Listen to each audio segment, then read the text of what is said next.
النهاردة هنعمل حاجة سهلة ولطيفة وحاجة حلوة، بمكونات بسيطة وموجودة في البيت. هي الجلاش بالكريم كراميل. هتعجبكم جدا وإن شاء الله تجربوها وتقولوا لي رأيكم فيها ايه. دي شكلها بعد ما خلصت وكانت حاجة جميلة. هنجيب صينية مدورة، وهنبدأ نحط فيها طبقة كويسة من الزبدة، من زبدة أو سمنة على حسب ما انت عايزة.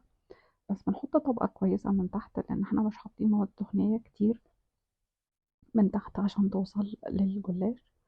ودي لفة جلاش نبدأ نفردها وهنجهزها فيها. هي بناخد ورقتين ورقتين وهنبدأ نشتغل عليهم اتنين اتنين كده. هنسمي الله وهنبدأ بيهم، ومجرد ان احنا بنطبقهم تطبيقة زي المروحة كده، زي ما كنا بنعملها زمان، تطبيقات كده. وبنبدأ نحطها يعني زي ما احنا شايفين بالظبط كده، واحدة واحدة، وسهلة مش بتاخد وقت وانتي واقفة. وهنبدأ نحطها في الصينية بتاعتنا.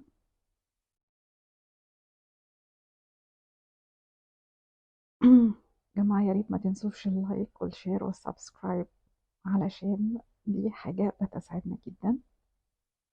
وبنبدأ نحطهم بالمنظر ده، واحدة يعني اتنين اتنين مع بعض كده، وبنبدأ نجهزه.